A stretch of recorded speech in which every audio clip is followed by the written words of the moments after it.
Joe Biden lays out his quest to save the soul of the nation. Other Democrats tear into Trump voters, and Michael Moore won't be riding an exercise bike anytime soon. I'm Ben Shapiro. This is The Ben Shapiro Show.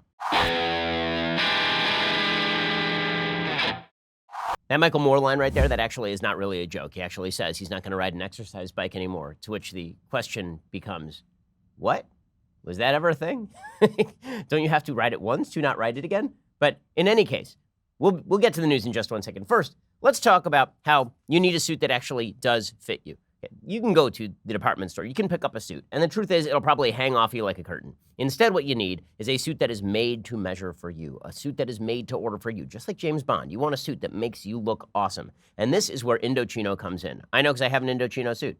They make suits and shirts to your exact measurements. Your Indochino suit, it's made for you. They have attention to detail. It beats any department store. If you're in the middle of planning a wedding, actually, this is really good. They have a lot of options for people looking to outfit their wedding party. So here's how it works. You can visit one of their showrooms. Indochino has over 40 showrooms in North America. A stylist will then take your measurements personally. I've done this before. I went down to Santa Monica and did this. It's really terrific. It does make you feel like you're on Savile Row in London or something. It's really awesome. You can measure it at home otherwise and shop online at Indochino.com. You can choose all the personalizations, the fabric inside and out, lapel, lining, buttons. You can even write your own monogram. Indochino professionally tailors your suit and then mails it to you in just a couple of weeks. This week, my listeners can get any premium Indochino suit for just $369 at Indochino.com when you enter Shapiro at checkout. That is 50% off the regular price for a made-to-measure premium suit. Plus, shipping is free. Indochino.com, promo code Shapiro for any premium suit, $369 and free shipping. Incredible deal. Premium made-to-measure suit. Doesn't get better than that. Going to be much better than anything you get off the rack. Once you go custom, you don't go back. Go check them out. Indochino.com, promo code Shapiro. Okay, so right now, the question as to whether President Trump is reelected is largely not about Trump. Trump is just what Trump is. And as we'll see, that ain't changing for both good and ill. And when it comes to winning suburban women, when it comes to winning the swing states, the polls show that President Trump's personality, contrary to the popular opinion on the right, his personality is not going to help him win the election. His personality is a real detriment to him in the 2020 election. There's a new poll out from Pennsylvania. This is a state that he actually needs to win. And contrary to popular opinion, he is just getting blown up in Pennsylvania. His Pennsylvania poll numbers are awful. The current Pennsylvania poll numbers have him underwater by nearly 20 points in terms of favorable and unfavorable. Trump 39 favorable, 58% unfavorable, 52% strong unfavorable. Only 38% of people in Pennsylvania say that Trump deserves re-election. 61% say that it's time for a change. Now, maybe that changes once the Democrats pick their person. And this is what Trump is hoping. And so this is why I say the 2020 election is not going to be really about whether Trump can change his stripes, because he ain't changing. And I think that everybody knows this at this point. We can be very hopeful about his character and how he chooses to feature it in the campaign. And then we can be realistic, which is that he's going to tweet out dumb stuff. He's going to say things that offend a lot of people. He's going to hit some of the right targets, and the right will cheer. But he's not going to win over anybody new unless he is able to downplay the aspects of his personality that so many people find off-putting. And right now, that's a problem for him. It's a serious problem for him, as we'll see. So the Democrats then are left with a choice. And the choice is, are we going to be fully crazy? Are we going to let Trump drive us nuts? Are we going to castigate anybody who ever voted for Trump as evil and terrible? Are we going to castigate current-day Trump voters, people who are thinking about voting for Trump in 2020? Are we going to castigate those people as racists and white supremacists who don't care about racism, as people who don't care about shootings at El Paso Walmarts? Or are we going to restrict our fire just to the candidate on the other side? And this is largely the divide between Joe Biden and the rest of the left. It's why Joe Biden in all of the national polls does pretty well against President Trump. And it's why Trump is basically running even with every other Democrat. Because Biden apparently is the only Democrat in the race who seems to have any sort of understanding that you can't just alienate half of the American population by calling them white supremacists and then hope to win the presidency. You can't just call everybody deplorable and then hope to win. Now, do I think that Biden will be able to maintain that stance? I have my doubts.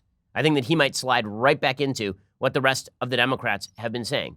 But Trump's greatest hope lies in the Democrats showing their true stripes. His best hope lies in the Democrats revealing that what they actually believe is the same sort of stuff as the radical left, and that really the two are tied at the hip. That's why Trump has worked so hard to try and make the Squad the face of the Democratic Party, as opposed to, for example, Joe Biden. It's why every time the Democrats decide to go crazy and do a crazy thing, Trump features it. Because the more radical Democrats appear, the more people may be willing to overlook Trump's personal foibles and personality quirks, to say the least, and character flaws, and vote for him just because the Democrats are so alienating. So we bring you the most alienating Democratic talking point of the day. So this started a couple of days ago when Joaquin Castro decided that it would be a wonderful idea to simply post the names and addresses, not addresses, but the names and workplaces and careers of people in his district who had donated to President Trump. And then he said, it wasn't meant to intimidate. It wasn't meant to intimidate all of these people. It was just meant to shame them, really. Okay, obviously it was meant as an intimidation tactic. It was really ugly. It was really disgusting. And in today's political environment, it was unjustifiable on any level, which is why Joaquin Castro couldn't justify it. He appeared on MSNBC, and he had no good comeback to, dude, you're actually putting people in danger. You're putting people's faces in front of other people who want to hurt them for supporting the current president of the United States. As it turns out, Joaquin Castro is also an idiot. 6 of the Trump donors that Joaquin Castro tried to shame also gave money to him and his brother Julian, according to the Washington Examiner. According to the Examiner, in attempting to embarrass constituents who donated to President Trump, Texas Congressman Joaquin Castro appears to have overlooked the fact that 6 of those he named also gave cash to him and his twin brother, 2020 Democrat Julian Castro. Shocker. So this all started a couple days ago, right? Julian Castro did this. And then Joe Scarborough came out and said, this is a great idea. We need to shame everyone who ever gave to Trump. If you gave to Trump at any point in the recent past, any time, then this means that you are a white supremacist who doesn't care if people get shot in an El Paso Walmart for being Latino. And this is the pitch. And many members of the media started parroting this. Well, there's nothing wrong with all of this. Nick Confessori, a reporter at the New York Times, started actually tweeting out yesterday the associations between companies and their shareholders. Why? Because yesterday there was a big blow up about exercise bikes. Now you ask yourself, what the hell does exercise bikes have anything to do with anything? Well, good thing you asked, I will tell you. According to Fox News, Stephen Ross, owner of the NFL's Miami Dolphins, fired back Wednesday at critics of President Trump, defending his plans to host a fundraiser for Trump on Friday at his Hamptons home on New York's Long Island. Trump himself is expected to attend the event, at which donors can have their photo taken with the president for $100,000 or attend a private roundtable discussion with him for $250,000. Okay, so what's the problem? He's just a Trump donor, right? Well, it turns out that he is also the chief investor in Equinox and SoulCycle, which are 2 fitness brands that are sort of upper end and very trendy among, I'd say, the coastal set. It's funny, there's sort of a hierarchy in Los Angeles in terms of the gyms that are out here, and everybody knows that the gyms are not really ordered by the niceness of their facility, but by the attractiveness of their people. Meaning Equinox and SoulCycle, people who go to Equinox and SoulCycle are the people who bike every day. They do spin classes. They're the people who are the most attractive. A lot of Hollywood stars use Equinox and SoulCycle. Very socially conscious company, meaning an SJW company that likes to virtue signal about LGBT issues, for example. Very, very social justice-oriented, left-leaning company in terms of its corporate practices, Equinox and SoulCycle. And then if you go all the way down on the scale, like Gold's Gym out here, that's for people who are sort of meatheads who lift a lot and sometimes do steroids. And then you've got like the YMCA, which is for the people who really don't have any other place to work out. And you got like the 24-hour fitness, which is like everybody, kind of a broad spectrum, but mainly people who barely have time after work and buy a fitness regimen and then don't actually go and show up. So Equinox and SoulCycle is like the top of the food chain for gyms in Los Angeles. Now, the left has now called for a boycott of Equinox and SoulCycle. So they're not going to go to their spin classes to to harm the cons or something. So we're gonna hurt the cons by not going to SoulCycle. Fine, don't go to your spin class. See if I care. Why would I possibly care whether you go to your spin class? And by the way, if you actually think that Stephen Ross, who owns the Miami Dolphins and is worth probably $1 billion or more, that he deeply cares whether you go to his spin class that he doesn't associate with, he doesn't. Yeah, this is idiotic. But this became a thing yesterday when a bunch of celebrities started tweeting out that they were canceling their SoulCycle and Equinox memberships, not because SoulCycle and Equinox support Trump, but because one of the lead investors in SoulCycle and Equinox supports Trump. Well, if we're going to do this routine, then we're going to have to do corporate name checks on every single major corporation in the United States to determine that there are no Trump supporters on the board before the left is allowed to shop there. And I can't imagine anything that's better for the country than having a gym just for the left and a gym for the right, than having coffee shops just for the left and coffee shops just for the right. The political segregation of our society is not a good thing. Common space where we actually see each other and hang out with each other, where we tolerate the fact that there are opposing political views.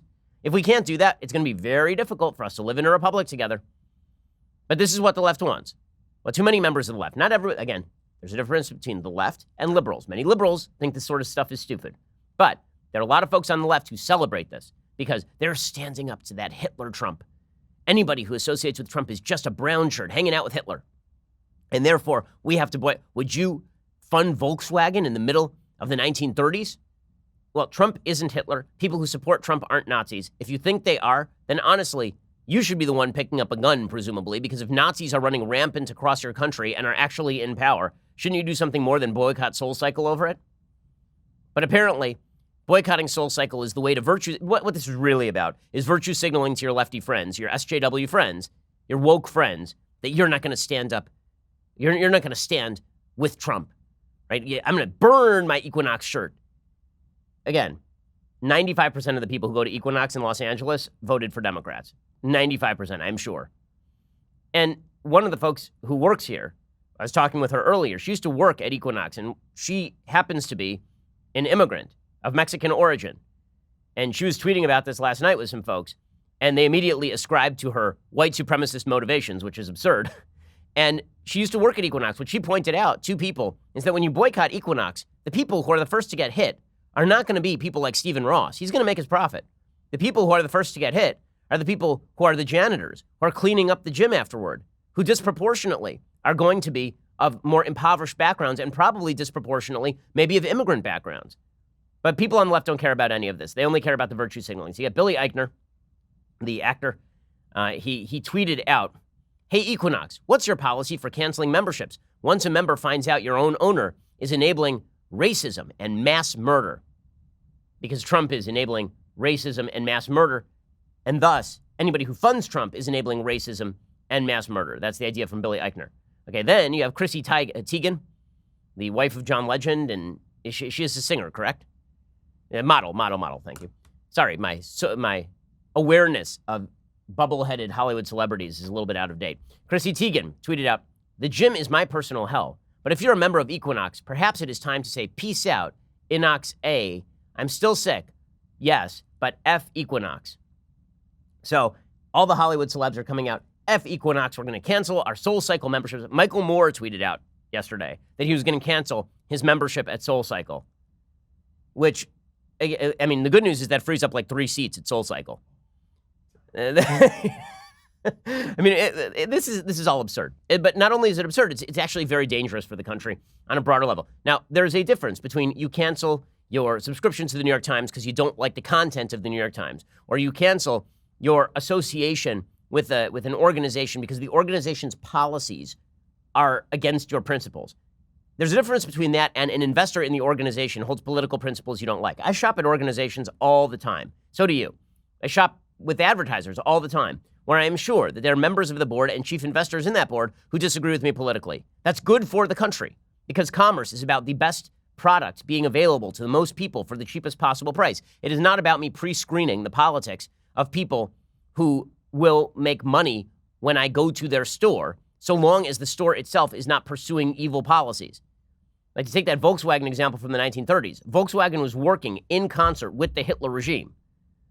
Okay, Hitler designed the VW Bug. Even if you think Donald Trump is Hitler, he didn't design the SoulCycle, guys.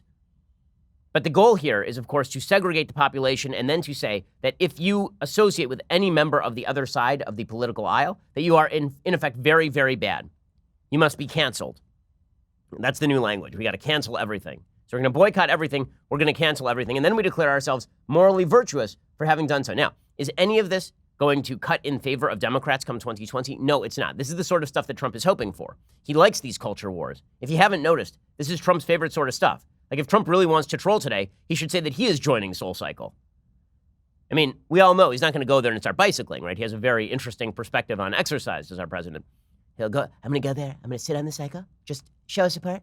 But my life energy, I'm not going to deplete it by moving my legs around like a crazy person. In any case, turning our businesses into battlegrounds over politics when the business itself is not involved in politics is a recipe for divisions in the country and disintegration of the social fabric. It is indeed deeply, deeply stupid in nearly every possible way. Sorry. We'll get to more of that. But first, I need to talk to you about nutrition. So I've been talking to you about SoulCycle and about fitness. The truth is, go to the gym, get a membership, get more fit. But if you really want to get more fit, if you really want to be more healthy, what you actually need is Noom. Okay, Noom is this fantastic app. I actually have been using it every single day. I started using it maybe 3 weeks ago, and my goal was to lose maybe 5 pounds. And in about a month, I've lost about 5 pounds. I know I really didn't need to. I was already jacked and cut. But let me just explain to you that Noom really helps you get it done, especially if you find it hard to lose weight. It helps you develop specific goals that you want to achieve, and then gives you all sorts of information that helps you track calories. They have a great calorie counter. It helps you, it has part of the app allows you to track your weight, so you can actually weigh yourself every day, and then it keeps track of all of that so you can see your trend. It gives you new information every day on your diet, tailored to you. They have support groups of people who are doing the same thing that you are doing. It really is fantastic because what Noom is all about is changing your habits, right? Once you start using the calorie counting app, then presumably you're going to be able to count your calories more easily. It becomes part of your habit, and it really becomes almost addictive, which is good. Being addicted to healthier living and dieting is really, really good for you. Noom is based in psychology. They teach you why you do the things you do, arms you with the tools to break the bad habits and replace them with better ones. Noom is not a diet. It's a healthy, easy to stick to way of life. You don't have to change it all in one day. That's sort of the theme. Small steps make big progress. Sign up for your trial today at Noom, Noom.com/Shapiro. Visit Noom.com/Shapiro to start your trial today. That is Noom.com/Shapiro. It's the last weight loss program you'll need. And I love it. I've recommended it to my parents as well. It's Noom.com/Shapiro. Go check it out. All right, so the Democrats have two choices, as I said at the outset. Choice number one, go with Chrissy Teigen and go with Billy Eichner and start doing this. Everybody who's on the other side is evil and bad and horrible and wrong and racist and white supremacist and likes shootings. Or you could just critique Trump.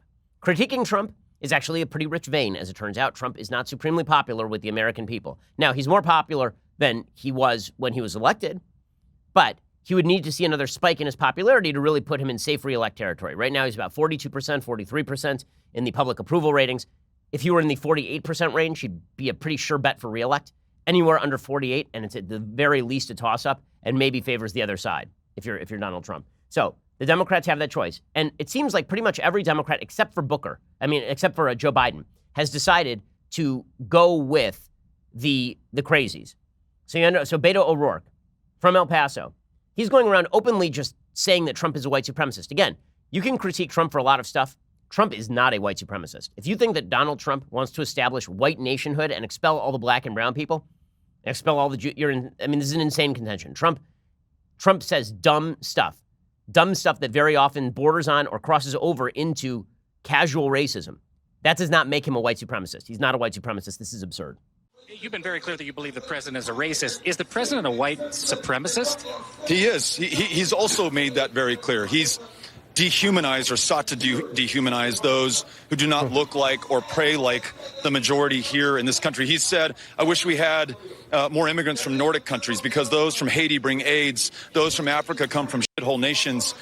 He's been very clear about who he prefers to be in this country and who he literally wants to keep out with walls and cages and militarization and torture and cruelty. Okay, that is such an overplay. Nobody in the United States, by poll numbers, there's a percentage, but they're all Democrats, and most people in the middle don't believe that Trump is an actual, honest-to-God white supremacist. And that is not something that most people actually believe. The fact that folks like Beto are pushing that's an insane contention. And then Beto goes even further, and he says that El Paso is going to happen again if Trump is elected. So I guess that Trump is now in control of all the white supremacists, and he's deploying them one by one to Walmarts around the country. And if Trump is reelected, then he's going to really have a field day by unleashing them on Hispanic people across the country, according to Crazy Beto. How worried are you that with Donald Trump still in the Oval Office, something like this will inevitably happen again? It will happen again because what happened in El Paso is not an isolated incident. after the president warned of caravans, you had somebody go into the Tree of Life synagogue in Pittsburgh, warning of caravans. You had the mosque in Victoria, Texas, burned to the ground on the day that Trump signed his executive order seeking to ban Muslim travel to the United States. So there are very real consequences to his words, to his tweets, to the racism that he fans. Okay, I'm sorry. This is ridiculous. You can't predict when evil people are going to do evil stuff. There was a white supremacist during the administration of Barack Obama who walked into a Holocaust memorial in Washington, D.C. and tried to shoot it up. There were riots in Ferguson and Baltimore. If Beto can predict events with this sort of accuracy, dude should get in on the stock market and really blow up that fortune of his that he inherited. Because this is the sort of nonsense. If you elect us, then we'll stop shootings. But the other side is this making the rhetoric better? Is this making the country better? Again, I've been saying all week long, I've been saying for years, we should all be able to unify on the notion that white supremacism is evil and that mass shootings are evil. But there are many Democrats like Beto who don't want to do that for political purposes. Cory Booker did this in a softer way yesterday as well, and he drew this binary between agree with me and be a white supremacist supporter. So he's speaking at I believe it's a historically black church in Charleston, South Carolina. In any case, here was Booker trying to draw a binary between everybody who agrees with Cory Booker and white supremacists. The real question isn't who is or isn't a racist, but who is and isn't doing something about it.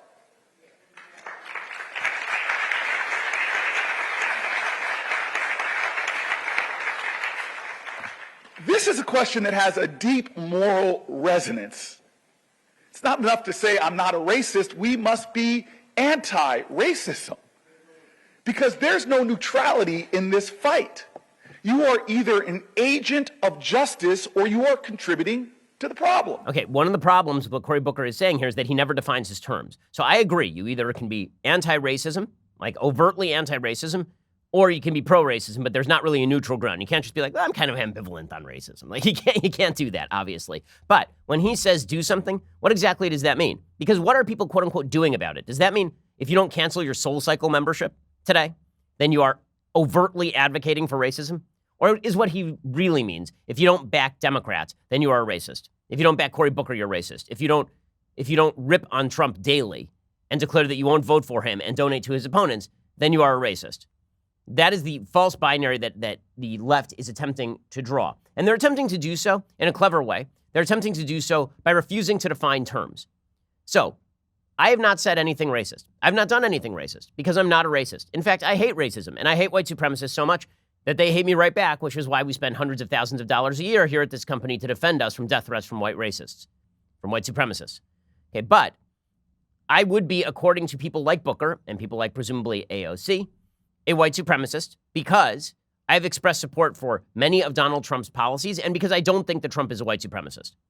So what the left likes to do is throw out terms like white supremacist without actually defining them, just like they wouldn't define alt-right back in 2015, 2016. The alt-right was a threat in 2015 and 2016. They happen to be disgusting today, but there's an actual definition as to what alt-right means. It is the ideology of folks like Richard Spencer. It's the ideology of folks like Vox Day, people who have suggested that there is innate biological difference between the races such that some races are inferior and some races are superior. Right? That is the nature of white supremacy.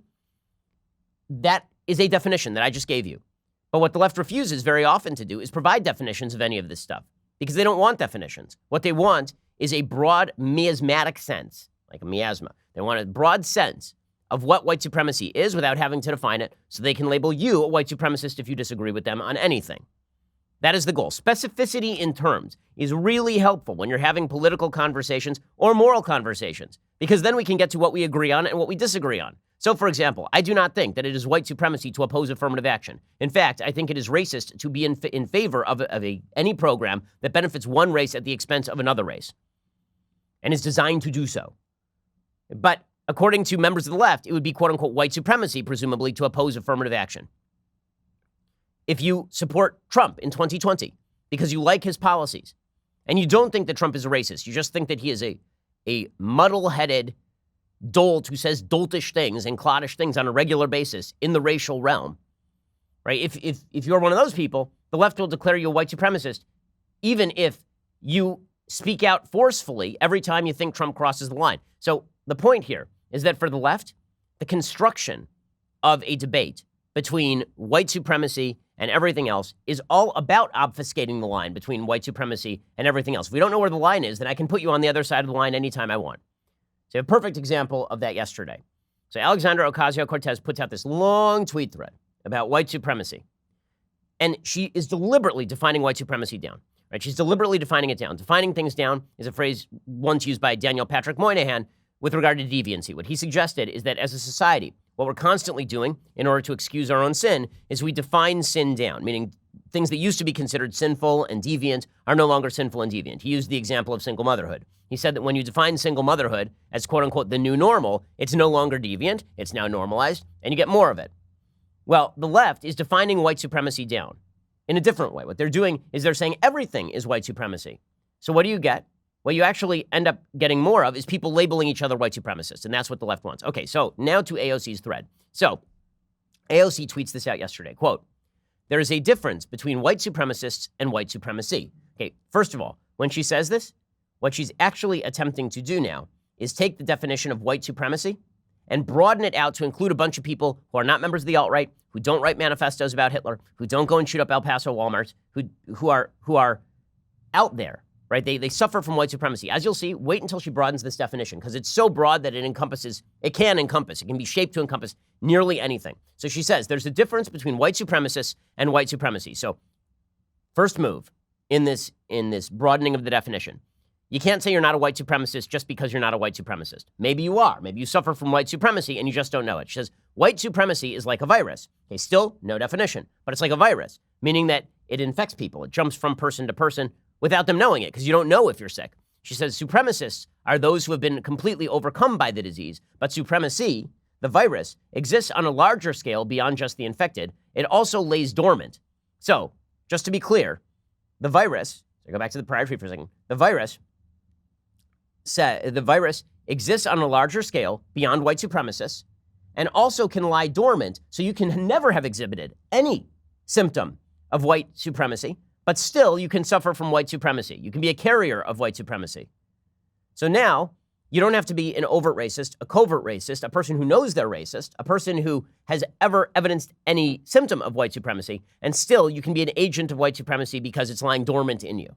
Okay, so look how this is blown up from small group of white supremacists and alt-righters who are dangerous to anyone at any time who could suffer from this thing that's a virus called white supremacy. Again, white supremacy exists. It has a specific definition. It is deeply evil. I'm fighting these people on a daily basis. I know it. They've threatened my family. But AOC is deliberately attempting to make this move, and it's a dangerous move for the country. So AOC continues with this thread, and she suggests white supremacy is often subconscious. So it's not even conscious. You don't even know if you're a white supremacist or if you suffer from white supremacy. So you can demonstrate no symptoms. You don't have to know that you're a member of the white supremacist class. It's subconscious and it's dormant, but you can still suffer from it. She says, clearly, our nation has not been inoculated. White supremacy is our nation's original sin, the driving logic of slavery, of native genocide, of Jim Crow, of segregation, of mass incarceration, of send her back. Okay, now she's conflating a lot of stuff. Okay, so, yes, white supremacy is the driving logic of slavery and of native genocide. And again, the question of native genocide is slightly more complicated. The mistreatment of Native Americans in the United States is horrific and well known. To call it a full-on genocide, I think, is an overstatement because usually people are talking about lots of Native Americans dying of disease. Ethnic cleansing, as far as forcibly moving Native Americans out of areas they were legally entitled to and into reservations, I think would probably be a more accurate term. She says of Jim Crow, fair.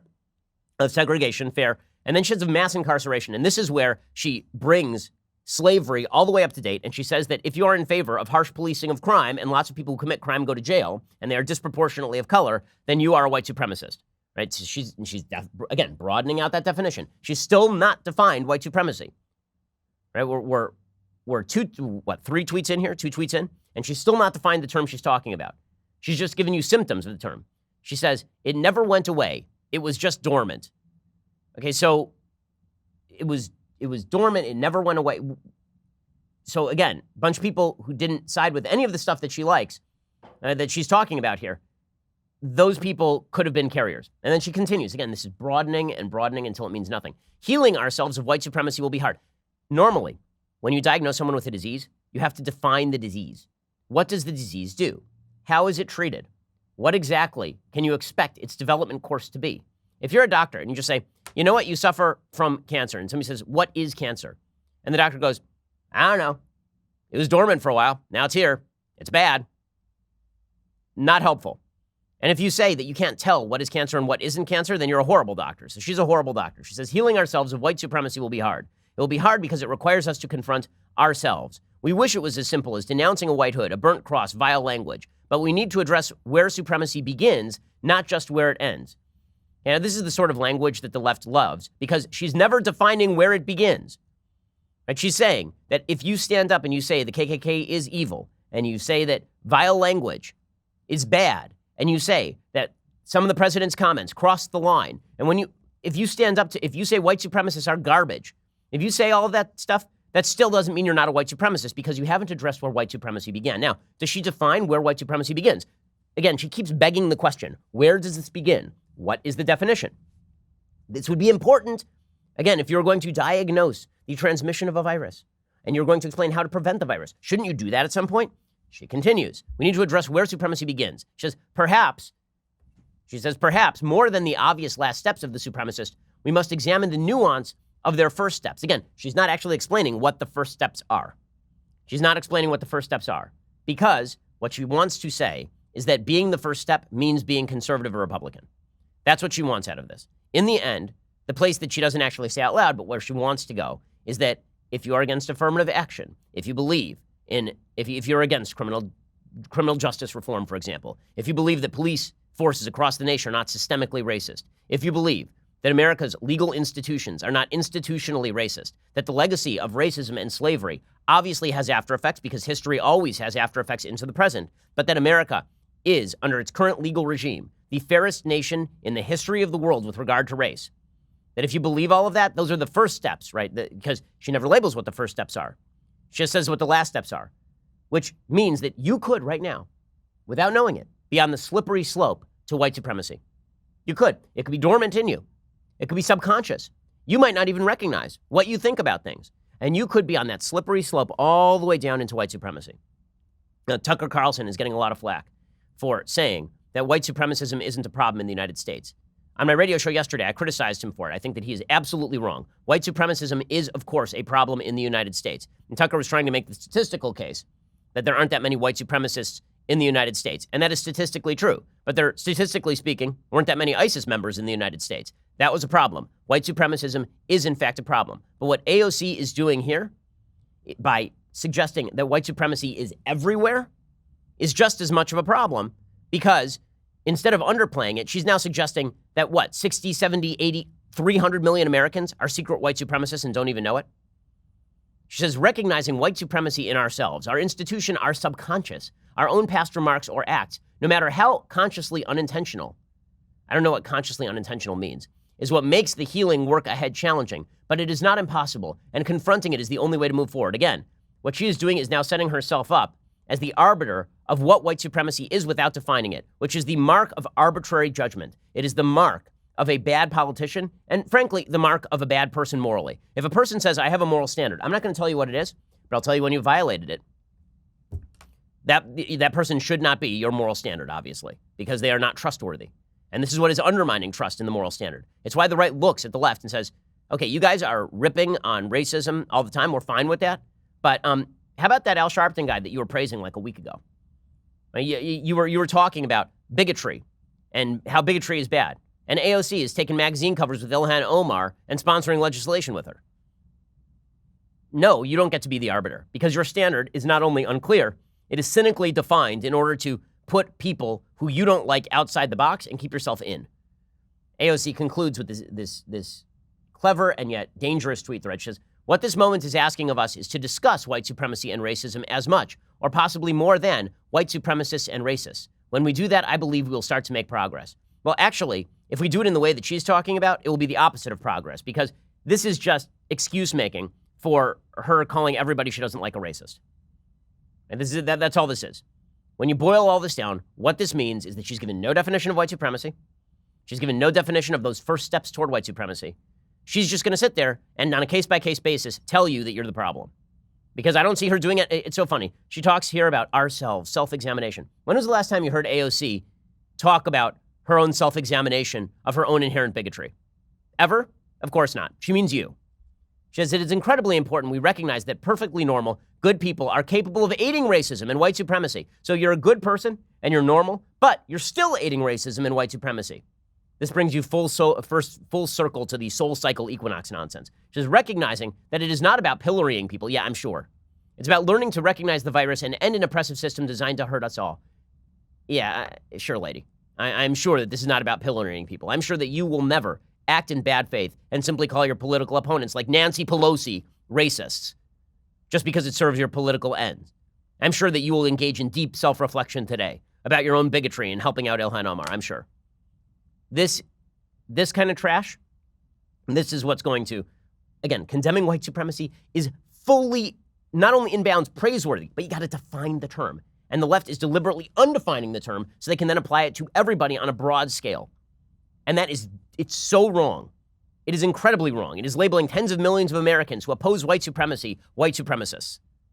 But of course, that is the political goal for the radical left. Now, speaking of radicalism, we're going to get to CNN's town hall on gun control in just a second.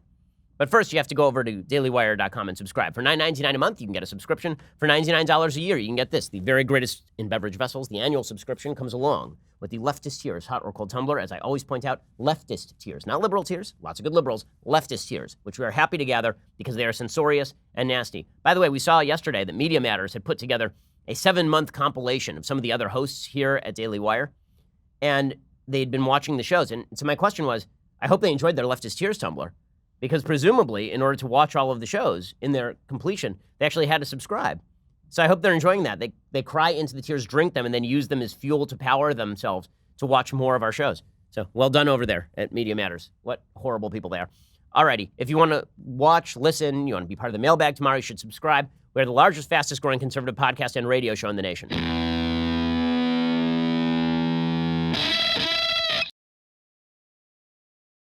So speaking of radicalism, last night, CNN does another one of these CNN town halls, and the NRA didn't participate, because why would they? Last time there was a CNN town hall on guns, it was the Parkland town hall. Dana Lash was brought forth so that people could shower her in rotten tomatoes, and Marco Rubio was brought forth so that members of the audience could suggest that he had committed a mass shooting. Well, Chris Cuomo, the stupider of the Cuomo brothers, he decided that he was going to host this thing.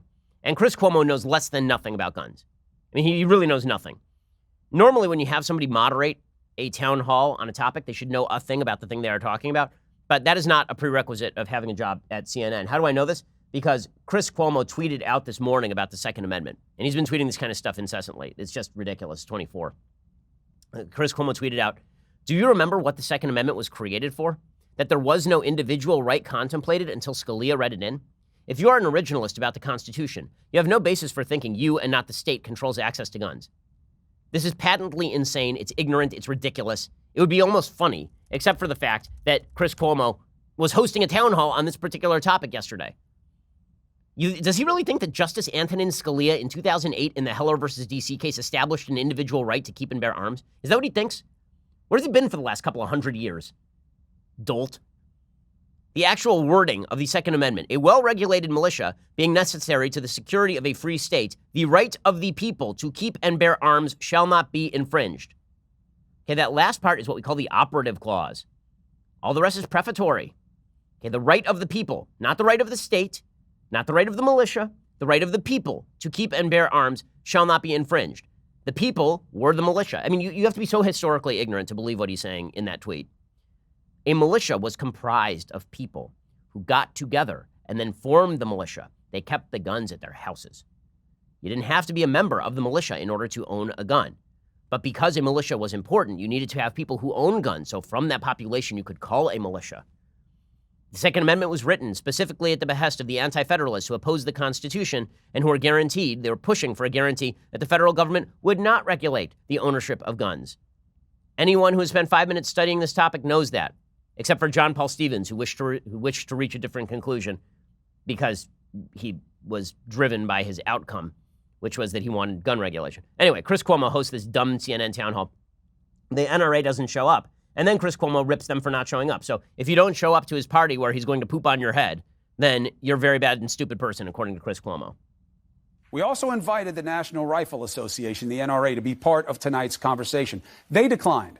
They sent a totally disingenuous statement that they're open to honest discussion, but not this spectacle. That's what you call this, a spectacle? I guess they want to do their talking with propaganda ads and millions in lobbying.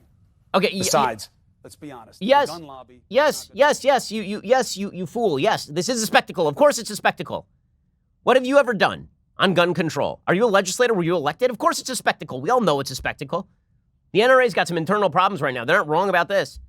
This obviously is true. This is a spectacle. He said, I love that he goes, they wouldn't show up calling this a spectacle. Well, that's fine, because they're just a bunch of paid lobbyists anyway, and they're starting to obstruct the issue. Okay, so you moron, you just proved their point. Their whole point is that you were going to be a politically driven actor, and you were going to go after anyone who is pro-Second Amendment. And then, when you read their statement, you proceed to do just that. I can't imagine why the NRA didn't show up to hear the dumber Cuomo brother, the Fredo of the Cuomo family. He's very smart. He's smart. Explain why it is that the NRA didn't show up. Unreal. Okay, so as I say, it's this sort of crazy, polarizing extremism, the attacks on people who like the Second Amendment, the deliberate obfuscation of the issues, all of this kind of stuff. That leads Trump to get elected in 2016. So Trump has to hope that that's what Democrats do in 2020. Or alternatively, he could change his behavior. Well, this is the part where I say Trump is not going to change his behavior, because Trump isn't going to change his behavior. So he visited Dayton and El Paso yesterday, and that was fine. And he kept it pretty much on the down low, which is how it should be. Okay, this is not a photo op. Then he proceeded to release a bunch of photos of himself in Dayton and in El Paso, when he could have just quietly done it. I remember George W. Bush quietly going to Iraq, for example. George W. Bush used to quietly go to Walter Reed. It was very nice. Obama never used to do this, and I used to criticize Obama for it. Then Dan Scavino, the comms leader over at the White House, he tweeted out, President Trump, with the incredible medical staff at Miami Valley Hospital in Dayton, Ohio today, some extremely powerful moments throughout the entire visit with so much enthusiasm and love, contrary to what the Trump-hating Dems would ever share or say. And then he followed that one up by calling the president a rock star. He said the President Trump is a rock star for going here and was treated like a rock star. Okay, is that really your pitch? Like, you went to a place where people just got shot in a mass shooting and they all loved seeing their great president because he's like a rock star? I'm sorry, the appeals to Trump's ego are not going to help him. They're not going to help him win re-election. It's also not going to help him win re-election when the president heading out to El Paso and Dayton decides to tweet out about how Beto has a phony name and Beto is the worst, and tweets out about Sherrod Brown, talks about how his hospital visit was totally misrepresented. It underscores a feeling that a lot of Americans have, which is that the president is actually a petty man and that the president lacks moral fiber. This is why I say that if the Democrats could just act sane, they'd be in pretty good shape for 2020. If, however, they decide that they are the party of boycotting Equinox and leading CNN town halls where they rip into gun rights, and that everybody who opposes them is a white supremacist, then Trump will win re-election. Now, Joe Biden gave a speech yesterday. Joe Biden is seen by most Democrats as the most electable Democrat. The reason is because of the speech he gave yesterday. Now, the speech deliberately misrepresented a lot of the comments that Trump has made on a variety of topics. So, for example, Biden said in his speech yesterday that Trump hadn't condemned the KKK. Now, back in 2016, Trump did appear on CNN and pretended he didn't know what the KKK was. He then condemned the KKK. As it turns out, he has condemned the KKK many, many times. I mean, here's a full-on compilation of President Trump condemning the KKK, because Trump has done it a lot, as it turns out. Mr. Biden, do you believe the president really supports the Ku Klux Klan? He doesn't deny them, at a minimum. I totally disavow the Ku Klux Klan. I totally disavow David Duke. When you say the party is self-destructing, what do you see as the biggest problem with the Reform Party right now? Well, you've got David Duke just joined, a bigot, a racist, a problem. I mean, this is not exactly the people you want in your party. Are you prepared right now to make a clear and unequivocal statement renouncing the support of all white supremacists? Of course I am. Of course I am. Okay, so again, he has done this over and over and over and over and over again. So that's just not true. In any case, Biden is launching an attack on Trump's character. And that is it's sort of the same campaign that George W. Bush ran against Bill Clinton in 2000. So in 2000, George W. Bush was running on the back of a policy successful presidency with a president who was deeply unpopular on the basis of character. So he was popular overall, but on character questions, people thought that Clinton was a bleep show because he was a bleep show. Right, so W ran against that. He said he was going to bring honor back to the Oval Office. It was such a damaging attack that Al Gore had to forcibly move himself away from Bill Clinton. He refused to campaign even with Bill Clinton, and then he proceeds to lose a very narrow election. He wins the popular vote, but loses the Electoral College. Right, so now Joe Biden is trying to run 2000 in reverse. He's trying to say that, sure, President Trump, maybe there's some good policies, although he'll never admit it. Maybe there are some good policies, but his character is the real problem. And Joe Biden has some veins to mine here, right? I mean, the fact is the president does have a lot of character shortcomings. The president cannot control himself on Twitter. The president says bad things on a fairly regular basis.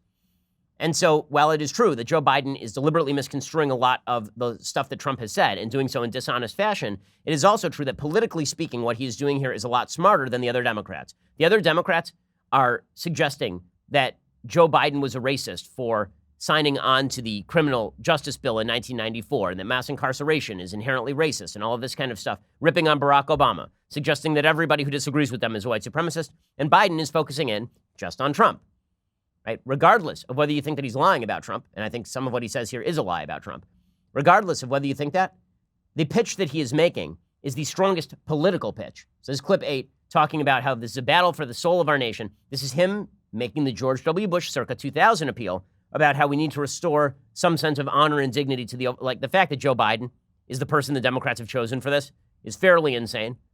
I mean, Uncle Joe has a lot in his closet. Uncle Joe says some dumb nonsense. He's said some pretty borderline stuff himself, but it is the strongest pitch the Democrats are making. When he said after Charlottesville, there were, and I quote, very fine people on both sides. I said at the time, we're in a battle for the soul of this nation. I said it again when I announced my candidacy.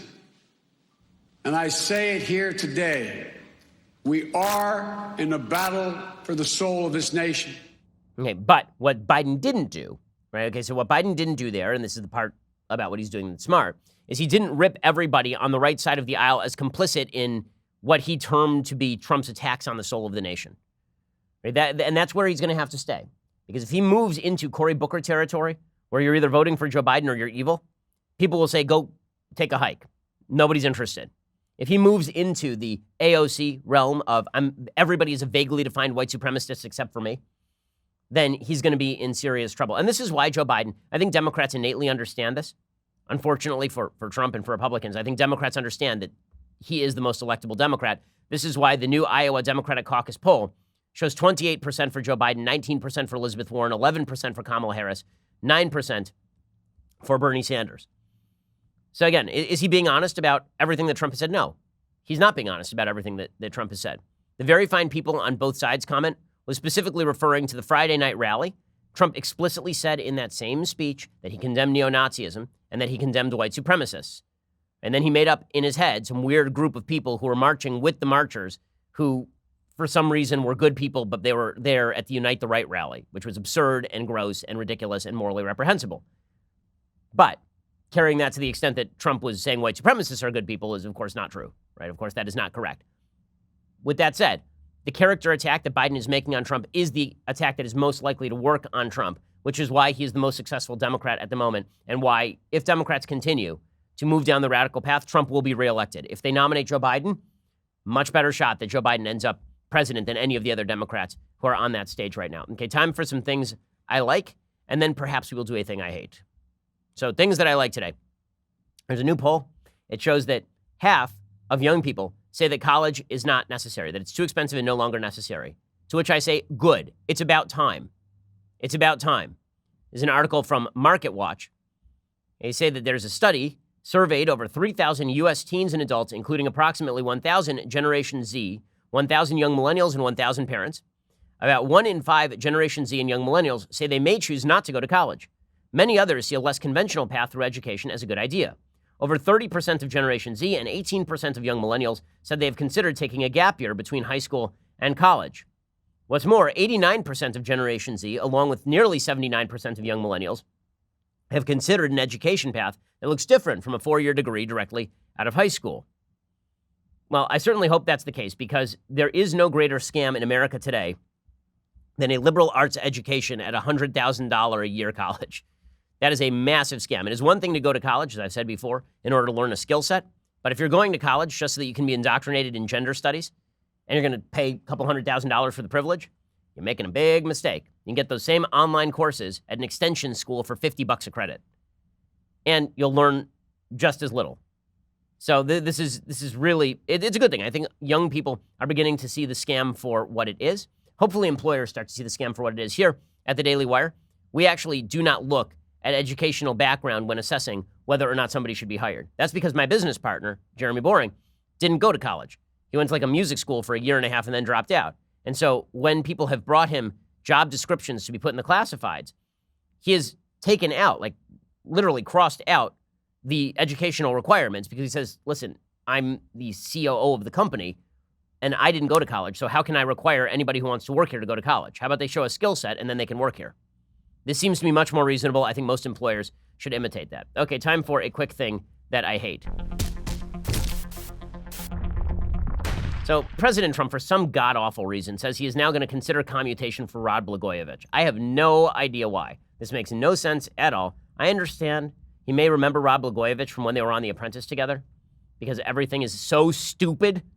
But why in the world would you commute the sentence of Rod Blagojevich, one of the more corrupt Illinois politicians in the recent past? He's currently serving a 14-year prison term on multiple federal corruption convictions.